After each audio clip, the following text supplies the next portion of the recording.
Donc, je suis très heureuse de donner la parole maintenant à Martin Rueff, qui est professeur de littérature française à l'Université de Genève. Il occupe la chaire qui était, il n'y a encore pas si longtemps, celle de Jean Starobinski. Spécialiste de littérature et de philosophie, traducteur et poète. C'est un spécialiste incontournable de Rousseau et de l'anthropologie morale des classiques. C'est aussi l'un des collaborateurs de l'édition de Lévi-Strauss, récemment parue en Pléiade, et de celle Avenir de Michel Foucault. Le traducteur en français de Carlo Ginzburg ou d'Agamben, mais aussi de Pavese et de Calvin ou de Zanzotto. L'animateur, l'âme, le co-directeur de la revue Poésie et un passeur très important de poésie européenne aujourd'hui. Il a notamment publié un livre essentiel sur Michel Deguy, Différence et identité, où il est question de distinguer entre les distinctions. Peut-être qu'on pourra en parler tout à l'heure. Chez Hermann en 2009. Et on lui a commandé, en fait, une réflexion sur le Proust de Lévi-Strauss, qu'il a donc intitulé « Une minute affranchie de l'ordre du temps à recréer en nous pour la sentir, l'homme affranchi de l'ordre du temps ». Énigme dont on espère vite sonder la teneur. Merci beaucoup d'être là, Martin. À toi. Merci à toi, Marielle, et merci à Anne de m'avoir convié. En t'écoutant, je mesurais en effet combien ce que j'ai fait ne me prédispose absolument pas à être ici. Donc, je vais essayer d'honorer ta confiance, votre confiance. Au seuil du chapitre 2 de la 7e et dernière partie de L'Homme nu, le 4e volume de la tétralogie des mythologiques, publié en 1971, Lévi-Strauss place en épigraphe la phrase suivante du temps retrouvé. Alors cette phrase, il faut bien l'entendre parce que une minute affranchie de l'ordre du temps a recréé en nous, pour la sentir, l'homme affranchi de l'ordre du temps. Cette phrase, au fort parfum d'énigme, mais qui, comme tous les parfums d'énigme, a un pouvoir de relance, est située dans l'avant-dernière section du temps retrouvé, en un lieu stratégique. Elle dit le mystère de l'instant qui émerge de la rencontre des deux temporalités. Elle dit sa force avant que le narrateur ne se convainque, lors du bal des têtes, de se convertir à la littérature pour faire durer cet instant qui, sans elle, resterait à l'état de trompe-l'œil. Cette section du temps retrouvé n'est pas la dernière, mais la pénultième, et elle occupe dans le temps retrouvé une place analogue au chapitre Le mythe unique, situé dans le dernier volume des mythologiques, avant le grand final, qui contient une page importante sur Proust. Avant de nous livrer à une exégèse de la formule de Proust, pour tenter d'éclairer un peu ce que le romancier apprend à l'anthropologue, et par là même, c'est du moins le pari, ce que le romancier nous apprend de l'anthropologue, ne faut-il pas faire état d'une surprise qui serait susceptible de décourager l'investigation. La petite phrase de Proust relie dans la syntaxe de son mystère une illumination sur le temps subjectif de l'œuvre d'art, sur la temporalité intime de l'œuvre. Elle révèle comment l'art est susceptible d'offrir au sujet une sorte de poche de temps créée à la bordure de plusieurs temporalités dans laquelle, s'extrayant du temps, le sujet goûterait à l'instant pur. L'art créerait tout uniment le temps pur et l'homme nu, pour ainsi dire, susceptible de le goûter. Quel que soit le sens qu'on voudra bien donner à cette formule, j'y reviendrai, on peut indiquer grossièrement son site et sa portée. La relève, le sens de cette formule, c'est la relève du temps empirique de la destruction par l'œuvre d'art qui offre au sujet une réconciliation dans l'instant pur.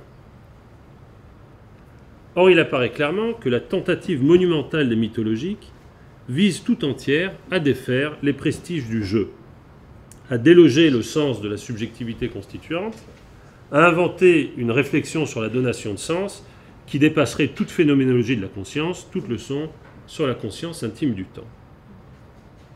On doit rappeler l'insistance avec laquelle Lévi-Strauss lui-même a voulu reprendre la formule tentée par Ricoeur à son propos, Ricoeur parlant dans un numéro célèbre de la Revue d'Esprit d'un kantisme sans sujet transcendantal.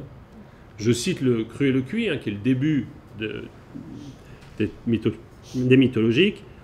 Nous nous reconnaissons parfaitement dans cet aspect indiqué sous la plume de M. Ricoeur lorsqu'il qualifie avec raison de kantisme sans sujet transcendantal. Mais loin que la restriction nous semble signaler une lacune, nous y voyons la conséquence inévitable sur le plan philosophique du choix que nous avons fait de notre perspective ethnographique, puisque nous étant mis à la recherche des conditions auxquelles des systèmes de vérité deviennent mutuellement convertibles et peuvent donc être simultanément recevables pour plusieurs sujets, l'ensemble de ces conditions acquiert le caractère d'objet doté d'une réalité propre et indépendante de tout sujet.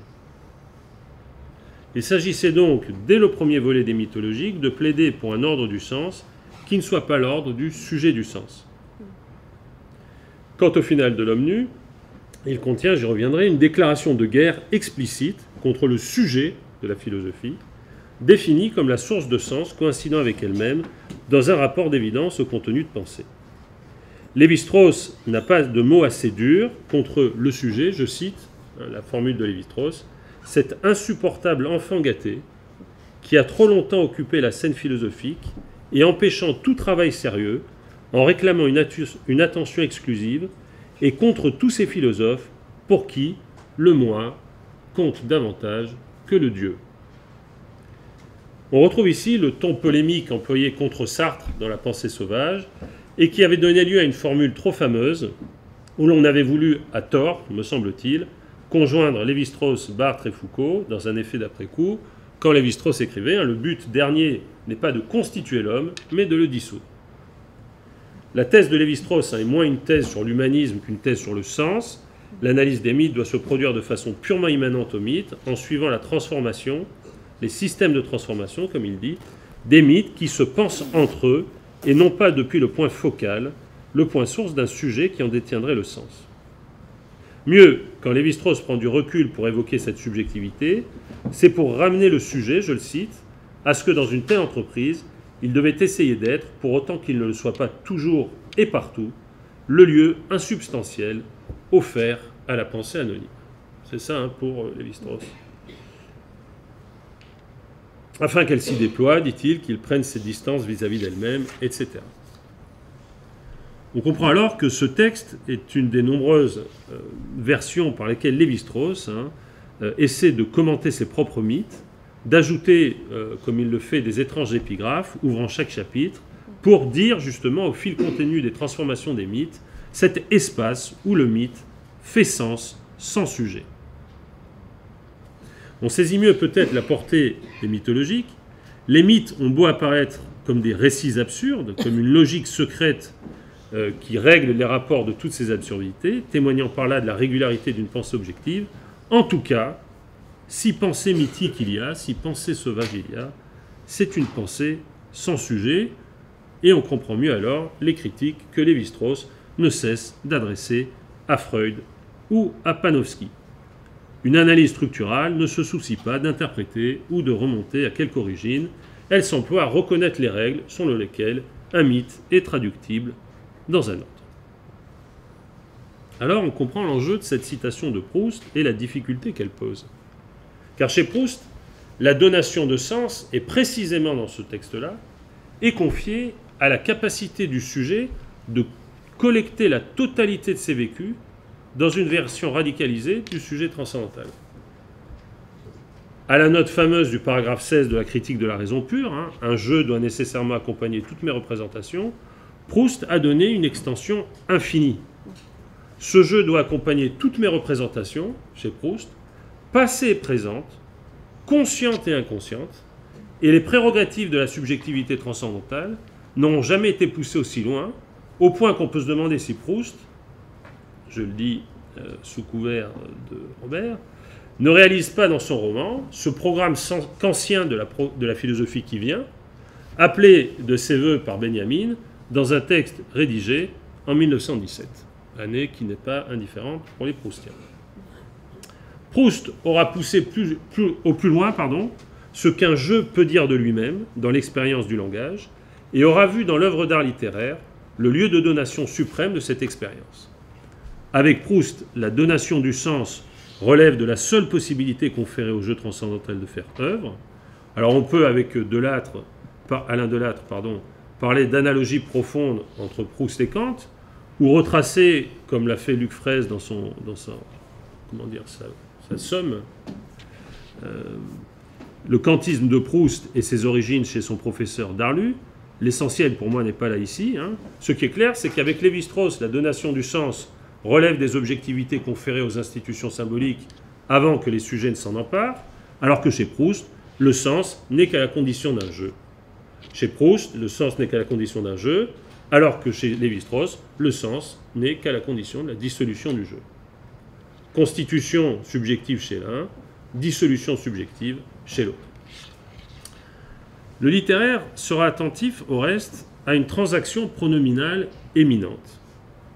Reprenons une nouvelle fois, et toujours pour l'instant de l'extérieur, la phrase de Proust. Une minute affranchie de l'ordre du temps a recréé en nous, pour la sentir, l'homme affranchi de l'ordre du temps. Ce qu'opère l'œuvre d'art, et pour l'instant, l'instant qui résulte de la confrontation des deux époques, c'est bien la création dans le nous d'un sujet transcendantal affranchi des limites du temps. Parce que parmi tous les étonnements que suscite cette phrase, il y a aussi l'apparition de l'homme. C'est qui cet homme? Qu'est-ce qu'il a à voir là, l'homme? En nous, pour la sentir, l'homme affranchi de l'ordre du temps. Donc en fait, ce nous fait apparaître l'homme, c'est-à-dire que ce nous, c'est le nous d'un commun subsumé sous le transcendantal et condition de son apparition. Or, chez Lévi-Strauss, et dans un paragraphe qui précède de très peu les pages consacrées à Proust que je vais commenter dans un instant, Lévi-Strauss commente l'emploi du nous dans son œuvre. Et voilà ce qu'il dit. Au long de ces pages, le nous dont l'auteur n'a pas voulu se départir n'est pas seulement de modestie, il traduisait aussi le souci plus profond de ramener le sujet à ce que dans telle entreprise, il devait essayer d'être, pour autant qu'il ne soit pas toujours et partout, un lieu insubstantiel. En d'autres termes, chez Lévi-Strauss, le nous ne dit pas la communauté qui fait surgir un transcendantal, mais le nous dit l'impossible transcendantal, sa défaite. On aura compris que le surgissement de la formule de Proust au terme de l'entreprise des mythologiques vaut comme un indice entre deux entreprises fondamentales que tout sépare aux extrémités du siècle. Le plus grand roman kantien jamais entrepris, la plus grande entreprise de dissolution du sujet kantien jamais entreprise. S'agira-t-il alors, dans ces minutes qu'on va passer ensemble à essayer de comprendre cette phrase, de rapprocher autour de Kant, Bergson et Lévi-Strauss? Bien sûr que non. Ce que je vais me demander dans l'enquête qui suit, c'est si cette formule, dans son étrangeté même, ne dit pas davantage qu'un rapport d'exclusion, et si elle ne vaut pas comme indice d'une continuité qui ne relèverait pas seulement un côté proustien de Lévi-Strauss, côté proustien de Lévi-Strauss qui peut être assez explicable par la biographie, c'est ce qu'il disait quand il était petit, parce qu'il y a un effet chronologique qui fait que Lévi-Strauss, c'est un peu le Fontenelle du XXe siècle, il est contemporain de Proust et il survit à Foucault. Donc ça laisse entendre ce que c'est que la contemporanéité.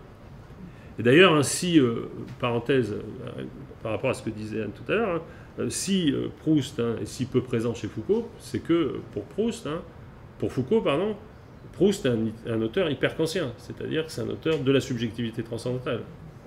Donc c'est pour ça qu'il fait un Roussel pour ne pas faire un Proust, c'est clair.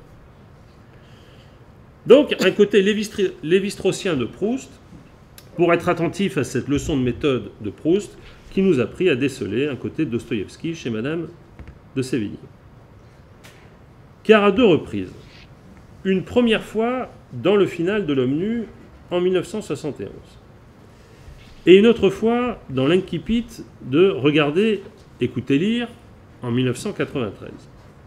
Lévi-Strauss accorde à Proust le privilège d'être un devancier. Et à chaque fois, pour reconnaître en lui la prééminence du théoricien et du praticien de l'esthétique, et à chaque fois, en faisant appel au même topos proustien, la petite phrase de Vinteuil. Dans le final de L'Homme nu, c'est pour défendre le privilège de l'écouteur dans l'analyse musicale, c'est-à-dire c'est pour défendre le privilège de l'écouteur contre le structuralisme en musique. Donc, Proust apparaît une première fois dans le final de L'Homme nu comme quelqu'un qui défend l'écoute contre la structure. Et dans Regarder, écouter, lire, c'est pour défendre une méthode de composition. Dans le final de L'Homme nu, Proust est sollicité pour défendre le sujet contre la structure, ça peut paraître étonnant, mais c'est comme ça. Dans Regarder, écouter, lire, Proust est sollicité comme un des grands devanciers du structuralisme, théorie et pratique mêlées. Dans un cas, Proust illustre la nécessité d'en passer par le sujet pour faire fonctionner le temps de la structure. Dans l'autre, Regarder, écouter, lire, Proust enseigne la manière dont la composition artistique fait justement émerger l'exeifness, l'instant, par le rapprochement bord à bord des papiers collés. Dans un cas, le temps de l'œuvre est celui de la durée intime et du continu, porté par la double structure de la musique, c'est ce que dit Proust. Dans l'autre cas, le temps de l'œuvre est l'arrachement à cette même continuité, porté à nouveau par la double structure du langage. Donc ce qui est très étonnant, si vous voulez, c'est que dans les deux grands topoi proustiens chez Lévi-Strauss, c'est-à-dire à la fois dans le final de L'Homme nu et dans Regarder, écouter, lire, Proust est mobilisé pour un motif, la sonate de Vinteuil, par une explication de ce motif, c'est que Proust invente la double structure, mais dans un cas, c'est pour défendre le sujet contre la structure, alors que dans l'autre, c'est exactement l'inverse, c'est pour dire justement, grâce à Proust, on arrive à penser des processus de composition qui ne sont plus des processus subjectifs. Donc dans un cas comme dans l'autre, Proust est un allié dans la définition de la situation très particulière du structuralisme de Lévi-Strauss, un alliage neuf entre l'intelligible et le sensible. Dans un cas, un Proust bergsonien est convié à lutter contre le structuralisme en musique, celui de Boulez et de Boris de Scholzer.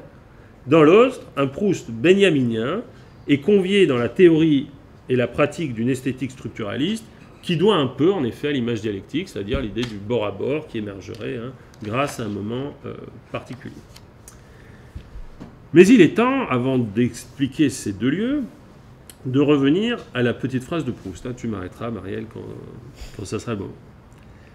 Le narrateur, lors de son 3e retour à Paris, est invité à une matinée chez le prince de Guermantes, et après avoir croisé Charlus en compagnie de Julien, après avoir traversé la cour de l'hôtel et trébuché sur les pavés et éprouvé le bonheur de retrouver un souvenir de Venise, se retrouve dans la bibliothèque du prince à attendre et découvre le souvenir d'autres sensations, accompagné d'une joie sans mélange. Le bruit d'une cuillère contre une assiette évoque celui d'un marteau contre une roue de train, une serviette évoque Balbec, vous connaissez tout ça. Le narrateur essaie de comprendre ce moment d'exaltation provoqué par ces souvenirs. Il évoque ces instants que nous connaissons toutes et tous et les traduit dans une espèce de vitalisme. Il dit j'avais un tel appétit de vivre maintenant que venait, la formule sera importante par rapport à celle que je vais étudier, de renaître en moi, à 3 reprises, un véritable moment du passé. C'est alors donc, contexte plus C3, que se situe notre texte.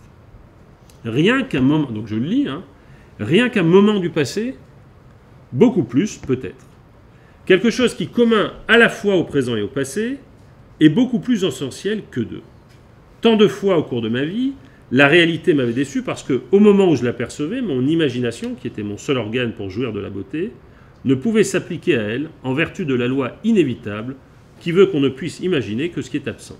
Et voici que soudain, l'effet de cette dure loi s'était trouvé neutralisé, suspendu par un expédient merveilleux de la nature qui avait fait miroiter une sensation, bruit de la fourchette et du marteau, même inégalité de pavé. À la fois dans le passé, ce qui permettait à mon imagination de la goûter, et dans le présent, où l'ébrailement effectif de mes sens par le bruit, le contact, avait ajouté au rêve de l'imagination ce dont ils sont habituellement dépourvus, l'idée d'existence, et grâce à ce subterfuge, avait permis à mon être d'obtenir, d'isoler, d'immobiliser la durée d'un éclair, ce qu'il n'appréhende jamais, un peu de temps, à l'état pur. L'être qui était rené en moi, quand avec un tel frémissement de bonheur, j'avais entendu le bruit commun à la fois à la cuillère qui touche l'assiette et au marteau qui frappe sur la roue, à l'inégalité pour les pas des pavés de la cour de Guermantes et du baptistère de Saint-Marc, cet être-là ne se nourrit que de l'essence des choses. En elle seulement, il trouve sa subsistance, ses délices. Il languit dans l'observation du présent où les sens ne peuvent la lui apporter, dans la considération d'un passé que l'intelligence lui dessèche, dans l'attente d'un avenir que la volonté construit avec des fragments du présent et du passé, auxquels elle retire encore de leur réalité, ne conservant d'eux que ce qui convient à la fin utilitaire, étroitement humaine, qu'elle leur assigne. Mais qu'un bruit, qu'une odeur déjà entendue et respirée jadis le soit de nouveau à la fois dans le présent et le passé, réels sans être actuels, idéaux sans être abstraits, aussitôt l'essence permanente et habituellement cachée des choses se trouve libérée, et notre vrai moi qui parfois depuis longtemps semblait mort, mais n'était pas troublant, s'éveille, s'anime en recevant la céleste nourriture qui lui est apportée, une minute, affranchie de l'ordre du temps, recrée en nous, pour la sentir, l'homme affranchi de l'ordre du temps. On tirera aisément quelques leçons de cette admirable page pour essayer d'en mesurer l'écho chez Lévi-Strauss. D'abord, la confrontation des deux époques, du passé et du présent, n'a certes pas pour seul effet de faire ressurgir le passé dans le présent, comme dans des cas précédents de mémoire affective, les confessions ou les mémoires de Chateaubriand, mais de faire jaillir, comme deux pierres frottées l'une contre l'autre ferait jaillir une étincelle, quelque chose comme un troisième temps ou comme une troisième instance qui serait hors du temps, qui serait un peu comme l'aion des Grecs, la comparaison a déjà été esquissée, du temps pur, ou plutôt l'état pur du temps, ce qui laisse entendre que l'état pur du temps n'est plus du temps. Pour parler dans un lexique qui sera celui de la première phénoménologie de Heidegger, une pure présence, soustraite au passage, hors du temps. On mesure bien sûr l'effet pathique, sentimental de cette expérience, parce que tandis que le report du passé dans le présent pourrait, c'est le cas chez Chateaubriand ou chez Rousseau, plonger le présent du sujet dans une nostalgie qui lui ferait sentir toute sa finitude, ici, l'expérience du temps est vécue, la formule revient au moins 3 fois, comme une renaissance. Mais moins comme une renaissance du moi empirique, bien sûr, ce qui serait absolument impossible, qu'une renaissance d'un autre moi, hors temps, pour lequel la mort n'aurait plus aucune signification. Pourquoi il n'est pas du tout exagéré d'employer le terme de résurrection. Deuxième remarque, cet instant qui ne se tient nulle part, dans le temps, qui est hors temps donc, est évoqué dans le plus pur lexique de la philosophie idéaliste de l'époque de Proust. D'ailleurs, vous l'avez noté, le terme essence est répété à plusieurs reprises. Proust évoque carrément la dimension céleste de cette nourriture.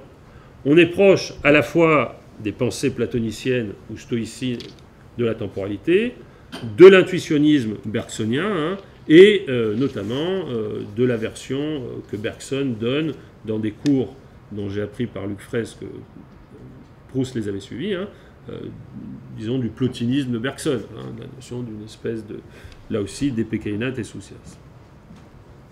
Bon, évidemment, pour un lecteur de Platon, ça rappelle surtout un lexeifnes platonicien du Parménide, c'est-à-dire un instant qui, justement, n'est plus la jonction de deux instants, mais qui serait à l'extérieur.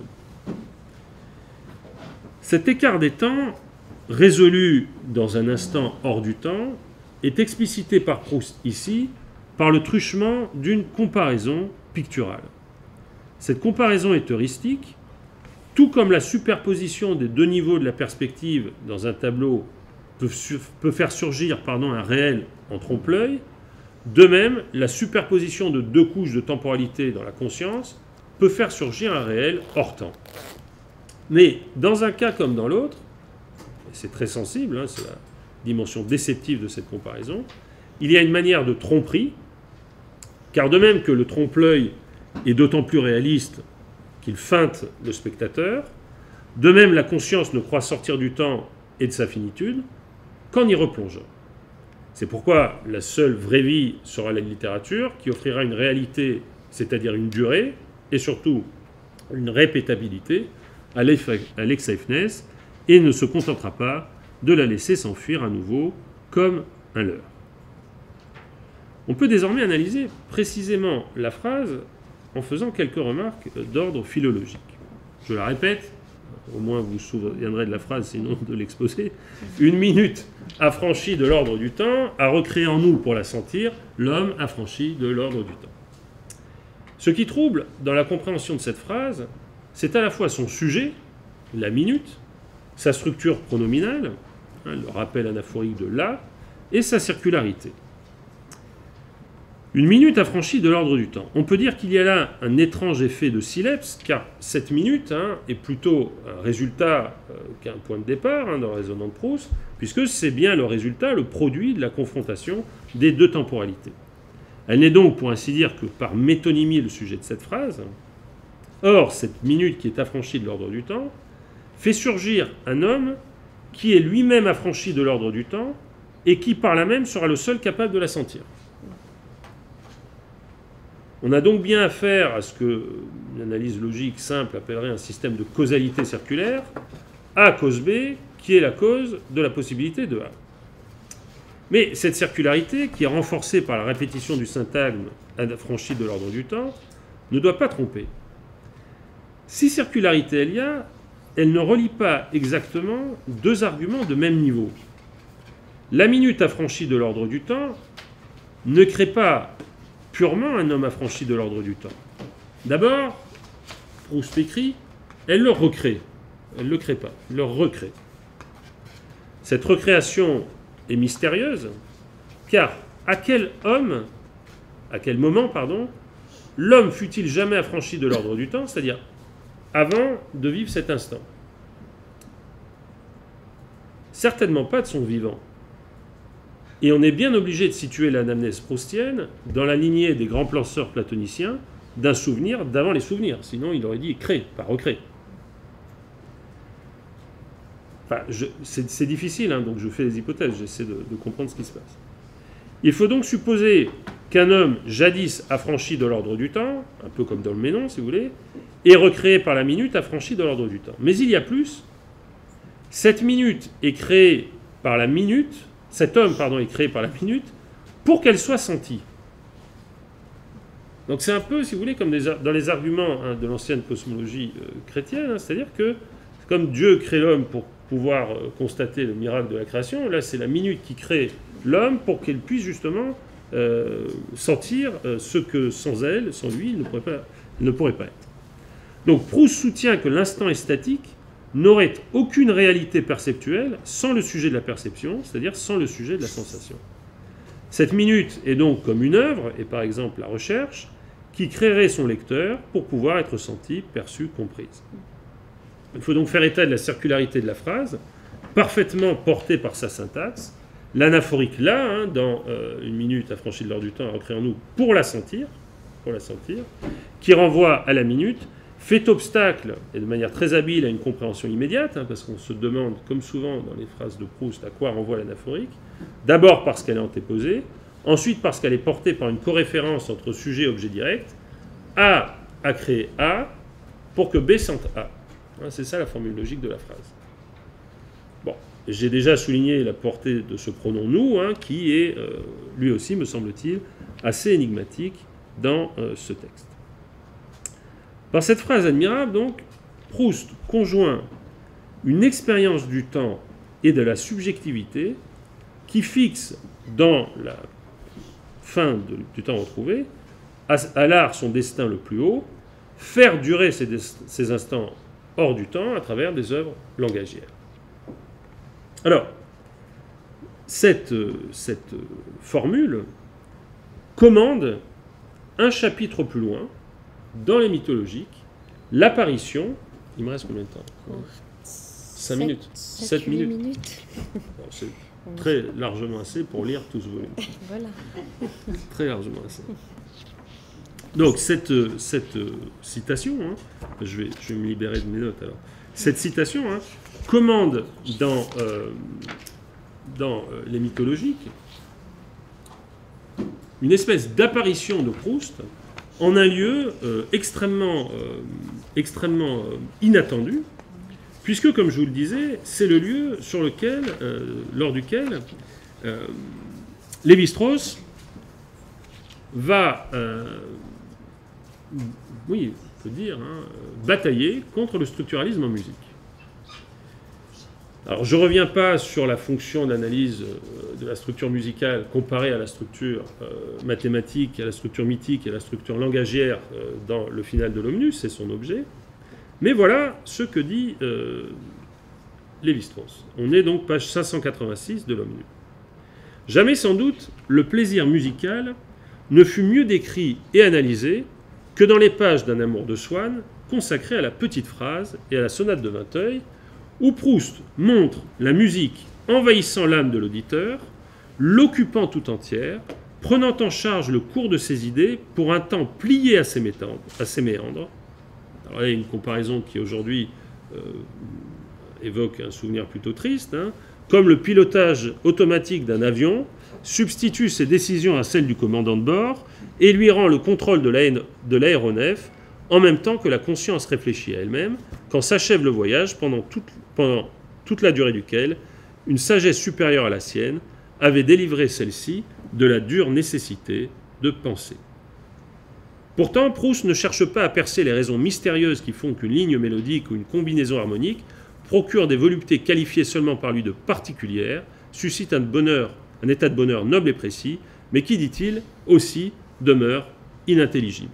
Et donc, l'objet de ces 5-6 pages du final de l'Omnus, de 586 à 590, va être de donner raison à Proust dans le débat contre le structuralisme, qui va dire que, en fait, on ne peut pas, comme le font Boulez et Schlotzer, essayer de faire une analyse de la musique qui ne tiendrait pas compte du sujet de l'écoute, parce que c'est dans le sujet de l'écoute que, disons, l'analyse structurale, si vous voulez, l'analyse intelligible du musical devient sensible. Et pourquoi il devient sensible? C'est ce que Proust explique, parce que précisément, c'est du côté de l'écouteur que la musique, dans son déroulement syntagmatique, parvient à faire exister des instants purs. Et donc, en réalité, la petite cellule de la phrase complexe de Proust, qui est mise au début du chapitre précédent celui-ci, annonce ce développement sur le rapport entre musicalité, si vous voulez, et affranchissement du temps. Mais il y a plus, parce que ce texte, Lévi-Strauss le reprend en 93, donc pratiquement 25 ans après, au début de Regarder, écouter, lire, lorsqu'il fait, c'est le dernier ouvrage que Lévi-Strauss a publié, c'est celui dont j'avais assuré l'édition dans la Pléiade, la première phrase de Regarder, écouter, lire en 93, c'est la suivante. Proust compose la sonate de Vinteuil et sa petite phrase à partir d'impressions ressenties en écoutant Schubert, Wagner, Franck, Saint-Saëns, Fauré. Quand il décrit la peinture d'Elstir, on ne sait jamais s'il pense plutôt à Monet ou bien à Patinir. Même incertitude sur l'idée des écrivains rassemblés dans le personnage de Bergotte. Qu'est-ce que dit Lévi-Strauss? Pour l'instant, il règle une question de composition proustienne en disant, ben voilà, en fait, Proust, il fait un peu comme Zeuxis quand il fait son Hélène, il rassemble des morceaux, il colle des papiers ensemble, et il crée une unité à partir du divers ou du multiple. Mais si c'était que ça n'aurait pas éveillé mon intérêt par rapport à la citation initiale que j'ai faite. Voilà ce que dit Lévi-Strauss dans le paragraphe suivant. Ce syncrétisme étranger au temps va de pair avec un autre, qui convoque et confond dans le moment présent des événements ou incidents de dates différentes. Donc, qu'est-ce que dit Lévi-Strauss de l'art de la composition de Proust? C'est que l'art de la composition par papier-collé, et il va citer une phrase, c'est très étonnant, parce qu'il fait de Jean-Louis Curtis un grand proustien, il avait aussi des lectures d'un homme de son âge, il va faire de cette règle de composition proustienne, d'abord, la règle de composition de Regarder, écouter, lire, puisqu'il finira ce chapitre en disant « Cette technique de montage fait de l'œuvre le résultat d'une double articulation. Je détourne l'expression de son emploi linguistique. L'extension me semble pourtant légitime en ceci que les unités du premier ordre sont déjà des œuvres littéraires, donc les morceaux sur lesquels Proust travaille, combinées et agencées pour produire une œuvre littéraire d'un rang plus élevé. » Et donc il dit, je vais faire dans Regarder, écouter, lire, exactement comme Proust fait dans Le Temps retrouvé, c'est-à-dire je vais travailler par collage. Mais ce n'est pas simplement une règle de composition, et qui d'ailleurs, rétrospectivement, juste aimé vous le montrer, vaut aussi pour L'Homme nu. Cette règle de composition, c'est une leçon de temporalité. C'est-à-dire qu'en réalité, c'est par cette règle de composition que Proust est capable de faire émerger des instants qui échappent au temps collé par la composition. Donc il me semble, si vous voulez, que la leçon proustienne qui est retenue en épigraphe de L'Homme nu, hein, dans un texte que j'ai essayé d'analyser, hein, en réalité a de très fortes résonances dans l'œuvre de Lévi-Strauss. On ne peut pas en faire simplement une espèce de trace de la culture littéraire de Lévi-Strauss, qui a été un grand lecteur de Proust, mais aussi évidemment de Montaigne et de Rousseau. On sait bien, on connaît bien la bibliothèque de Lévi-Strauss. Non, je crois que ce que Lévi-Strauss pointe chez Proust, pour sa propre gouverne, pour la propre pensée de son œuvre, c'est une esthétique tout à fait particulière, qui est à la fois une esthétique de la composition. Donc Lévi-Strauss est beaucoup plus sensible que d'autres lecteurs, me semble-t-il, à l'aspect discontinu de l'entreprise proustienne, à son côté, disons, papier-collé, disons au côté Max Ernst, puisqu'il dit, voilà, en peinture, c'est comme Max Ernst, bon, voilà, au côté Max Ernst, qu'il retrouve chez Poussin, mais aussi chez Duchamp, le côté, justement, superposition des plans. Et que cette règle de composition, elle dit quelque chose de l'effet esthétique produit et de son rapport à la temporalité. Et ce rapport à la temporalité, c'est que l'instant pur, il surgit du discontinu. De cette manière, Lévi-Strauss, dont on a trop dit qu'il était, comment dirais-je, pour utiliser une formule de Jaurès, anticipateur en épistémologie et retardataire en esthétique, me semble au contraire mettre en avant un côté très anticipateur de Proust, c'est-à-dire une lecture justement qu'on pourrait appeler benjaminienne, c'est-à-dire qui fait de ces instants l'équivalent d'image dialectique, c'est-à-dire de véritables moments d'explosion dans la temporalité. Voilà, je vous remercie. Merci Martin.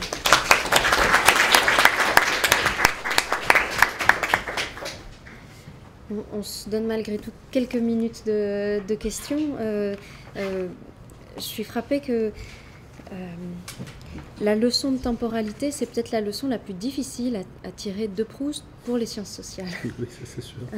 Et là, c'est très frappant de voir aussi la complexité qu'il faut mobiliser dans la compréhension même de l'œuvre de Lévi-Strauss pour voir qu'une leçon de temporalité est une réquisition pour penser ce qu'il en est du sujet, ce qu'il en est donc du sujet tel qu'on peut dire ça, tel qu'on peut prononcer cette phrase-là.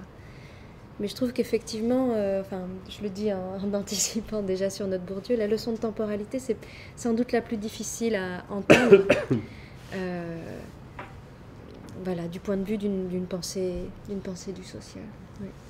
Merci beaucoup. Moi, je m'étais, c'est une question idiote, mais je m'étais toujours interrogée sur, Lévi-Strauss disait qu'il avait 2 écrivains préférés, Proust et Céline, si je m'en souviens bien.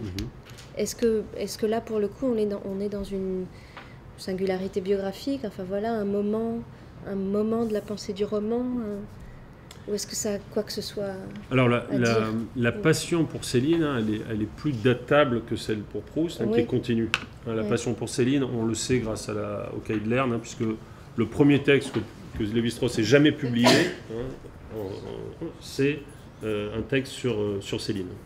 C'est un petit compte-rendu du Voyage au bout de la nuit, qui est d'ailleurs tout à fait admirable, et qui touche en fait à beaucoup, Lévi-Strauss insiste beaucoup sur la question des colonies, justement. C'est ça qui l'a frappé, évidemment, la manière dont Céline décrit le Congo. Non, je crois que le rapport à Proust, il est beaucoup plus fort, beaucoup plus constant, et notamment, évidemment, c'est un point sur lequel j'aurais pu insister, il y a au moins 3 autres points plus évidents, mais il est bon de les rappeler aussi, qui frappent le lecteur de Lévi-Strauss. C'est d'abord la syntaxe. La syntaxe de Lévi-Strauss, c'est une syntaxe qui est très très proche de l'hypersyntaxe proustienne et aussi de l'hypersyntaxe de Chateaubriand. La question de la traduction, hein, d'ailleurs Marcel Hénaff, dans le cahier de Lerne sur Lévi-Strauss, avait fait un texte sur Proust, la traduction et Lévi-Strauss, hein, c'est-à-dire partant de la formule « un tout grand livre est écrit dans une langue étrangère », disant, bon, c'est un petit peu analogique me semble-t-il, mais ça dit quelque chose, hein, de même que pour Proust, les livres s'entretraduisent, de même chez Lévi-Strauss, les mythes s'entretraduisent, et donc il n'y a pas de sens constitué à l'avance, mais une production, etc. Il y a un point aussi qui me semble assez évident et sur lequel on pourrait discuter, hein, c'est le rapport entre temporalité intime et historialité ou historicité. Ce que Lévi-Strauss retient aussi de Proust, et notamment de cette page, hein, c'est que si on prend au sérieux cette thèse sur la temporalité, hein, il n'y a plus d'histoire de l'art possible. C'est-à-dire que finalement, et c'est bien ce que fait Lévi-Strauss, hein, c'est-à-dire que les artistes brésiliens soustraits à la temporalité occidentale peuvent annoncer le mythe de Pygmalion. Il y a un côté Max Ernst chez Poussin, il y a un côté Chabanon chez Boulez et un côté Boulez chez Rameau. Donc il n'y a plus d'histoire de l'art possible. Et d'ailleurs, hein, les pages les plus sévères de Regarder, Écouter, Lire hein, vont contre Panofsky. C'est-à-dire que l'idée d'une temporalité continuiste, hein, justement que cette fameuse querelle qui existe aujourd'hui entre Didier Berman et Ginsburg hein, sur les pathos formels, etc.,